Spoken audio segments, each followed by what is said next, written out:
Historically, censorship is never on the right side of history. As a 17-year-old, I should not have been focused on defending my rights. A Katy ISD board meeting tonight. A number of students claim a policy within the district amounts to discrimination. Students say Katy ISD is blocking them from accessing websites with critical resources.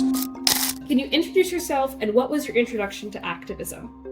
I'm Cameron Samuels. My pronouns are they, them. In 2022, I graduated in a district of more than 90,000 students. I stood before the school board in my district to call to light an internet filter that was prohibiting students from accessing LGBTQ resources on district computers and the internet. When a student is on the verge of committing suicide, it's imperative that they have access to suicide prevention lifeline like the Trevor Project. Walking into the boardroom that night, I realized I was the only student there. I was the only one whose future was directly affected by the district's decisions. When my turn came, I spoke for a complete education and the freedom to learn. It is imperative that the freedom of speech and press be protected as students venture through a time where information is being encroached upon by those who seek to close off perspectives they do not agree with. Censorship limits our liberty to learn.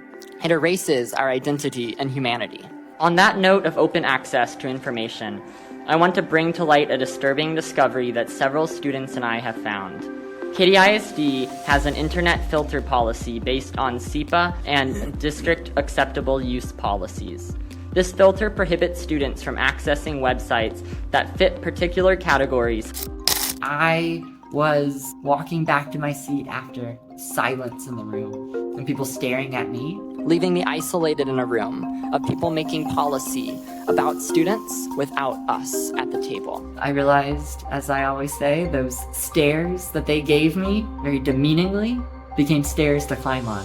Censorship impacts our futures. Students deserve to be decision makers. Viewpoint discrimination is contrary to the First Amendment. We filed legal action against the internet filter. We got that internet filter unblocked. Then we could actually access the resources that we need to thrive as a student and as an individual. We can proceed with a solution to censorship that facilitates collaboration between students, families, and educators. And not let that be decided by some random, arbitrary, third-party filtering system mandated by the government and state authorities.